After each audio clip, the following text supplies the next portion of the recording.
Hi, I'm Mary from Joyful and Mary Quilting, and today's quilting tip is going to teach you how to make 8 half square triangles from 2 squares. You can make any size half square triangles. All you need are your fabrics and this simple chart along with the formula for sizes that aren't included on this chart. If you like this video and you would like to see more, please click like and please click subscribe. Let's get started on making these half square triangles.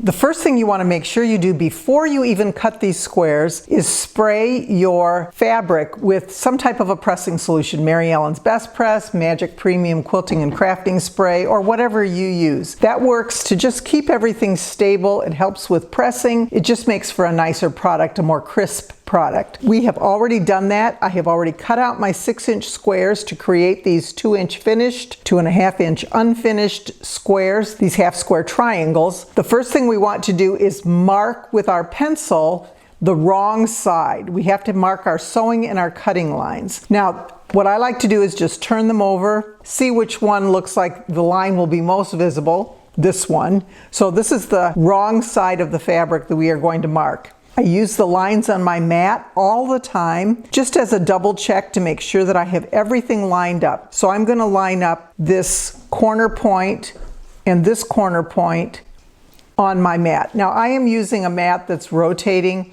You don't have to. If you have a small mat, you can actually turn it yourself, but I like the rotating mat because when we cut, we want to make sure everything stays in place, and the rotating mat helps with that. I'm going to use my 2.5-inch by 12.5-inch ruler, and I have my points lined up with this line on my mat.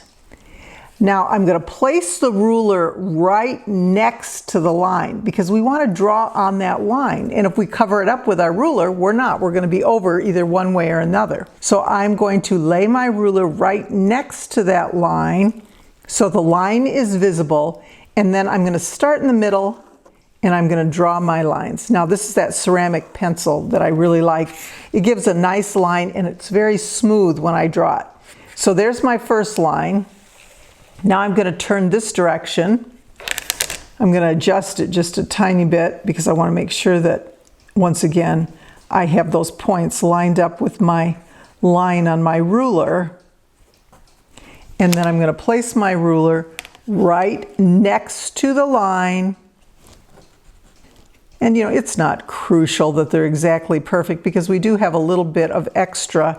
They are oversized so that we can trim back, but it helps to have it as accurate as we can. So again, when we've marked the line, we start at the center and we move out, just because if you start here, you can pull your fabric towards you. You don't want to start at the corner. Starting in the middle helps, and you try and line that up as best as you can. Once we've drawn those diagonal lines, the next thing we're going to do is we are going to draw a crosshatch on here. So I am going to line up my square. Since I know this is a 6-inch square, I'm just going to use the lines on my mat, and halfway across is our 3-inch mark.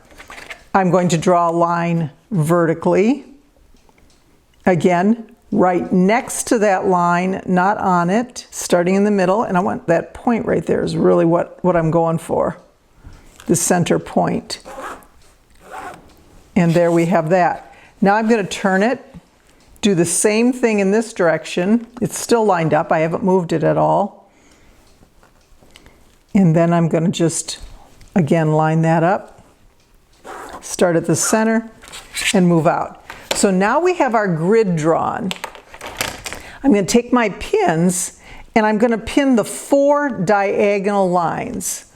Only because those are going to be our sewing area, not our lines. We're not going to sew on that. We're going to sew next to those. But this just keeps them in place so that we don't have any shifting while we are sewing those. Now I'm going to show you on the sewing machine. If you want, you can take and you can mark your 1/4-inch seam in every direction on each side of the diagonal lines. That's what we're going to be sewing. You will want to take that 1/4-inch line of your ruler and place it to the left of the diagonal drawn line, and then draw your lines. You'll draw them on each side of each diagonal line, but you don't have to. This is the tip I'm going to give you. If you go over to your sewing machine and you place that lip of your 1/4-inch foot just to the right of the diagonal line, so your needle is here, you can sew all of those lines, flip and turn, and sew each side of the diagonal line without any trouble at all. So I'm going to take it over to my sewing machine and I'm going to show you how to do that.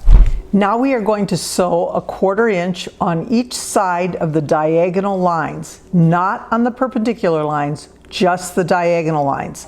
You can either mark this, as I said before, by placing the 1/4 inch marking of your ruler on this line and then drawing those pencil lines, but you really don't have to do that. You don't have to take that time as long as you have a 1/4 inch foot for your sewing machine that has this guide on the right side. Just make sure that you've positioned the guide that's on your 1/4 inch foot just to the right of the pencil line. You don't want the guide to touch the pencil line. You want it to be just, less than a 1/16 of an inch. Enough that as you're sewing along, you can use this as your guide and you don't need to draw the lines. Now I've put black thread in my machine so that you can see, and we are actually going to be sewing along the left side of that diagonal line. So here we go. Again, we're just going to keep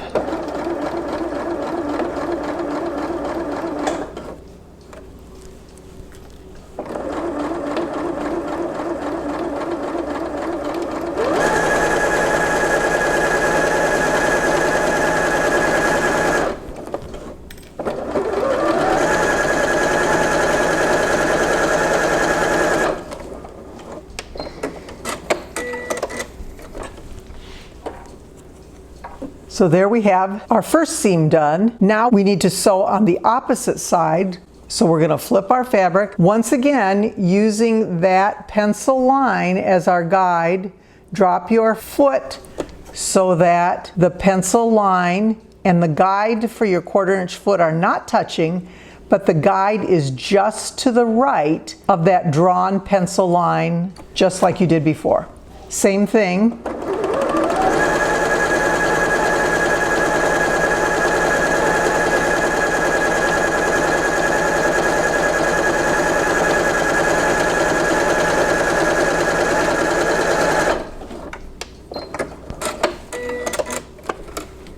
There we have 2 lines sewn. We're going to repeat the process with the other diagonal line, and then we will cut these apart into our half square triangles.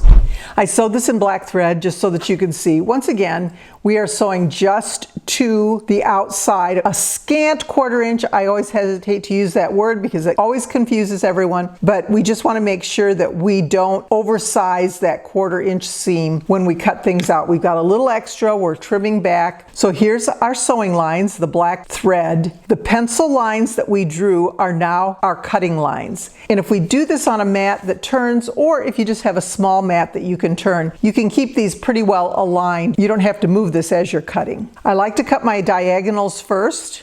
Doesn't matter, whatever you're most comfortable with, and you are just going to cut right on the pencil line. Carefully move your ruler.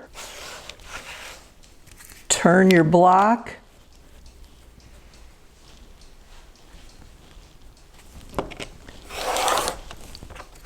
Now we've done the diagonals. Now we're going to do the vertical and the horizontal. Again, you don't need to use your mat at all to line anything up. You're just cutting on those lines that you've drawn. And that is going to give you those 8 half square triangles. As you pull them all apart, here they are. It's up to you which direction you press these. You can either press them toward the dark fabric, which is pretty traditional, or you can open them up and press those seams open. It's just totally up to you, whatever you decide to do. So I have pressed all of my seams toward the dark fabric, and now I am going to trim them just like I did this one. So again, your choice what you want to do. You can either take your large ruler, which gives you a little bit of leverage when it's larger. The little rulers sometimes can slip a little more. You want to line up your diagonal line on the ruler so that you make sure you've got 2.5 inches and beyond. So you've got your 2.5 inch square you can see, but you want to have a little extra because we are trimming it back. You want to make sure that that diagonal is lined up perfectly, or you're going to get a little bit of a misalignment in those corners. So holding it down, trimming it back. You do have to put some pressure on your ruler to keep it in place, which, you know, if you have any kind of wrist issues or anything, that makes it tough, and that's where some of the specialty rulers tend to be a little bit more helpful. So now I'm gonna, same thing here. So now I have my 2 half square triangles. This square we're gonna trim up with the block lock ruler. The block lock ruler has that divot in there which keeps the block from moving. Now, what you have to make sure is that you have it lined up correctly. I can feel that the lip that's under here needs to be against where the fabric is folded. So when I line it up this way, I make sure that I have my 2.5 inch showing. Now see, I don't here, so I'm gonna move it up a little bit. And this one is kind of tight, but I'm still good. Again, the reason that we sew those scant 1/4 inch seams. Then we're gonna flip it around, flip the ruler around, line up that, and there we have our 3rd. And then the 4th one I'm just going to show you with the homemade do-it-yourself squaring up tool, squaring up ruler. Again, I've got the lip, you can feel it going this direction, so I want to have these two meet. You want to have the tape meet that raised seam allowance. So I lay this on here. Again, I check to make sure I've got 2.5 inches, which I do. And this holds it in place nicely as well. Spin it around. This ruler marks my 2.5 inch so I can see it. And there I have another trimmed half square triangle. So there I've made 8 half square triangles. I have 4 more to trim up just from that basic 6-inch square. So simple, so easy, and you'll be really happy with how quickly you're able to do this when you use this particular method. I am always trying to be joyful, but I will always be merry. Thank you for watching.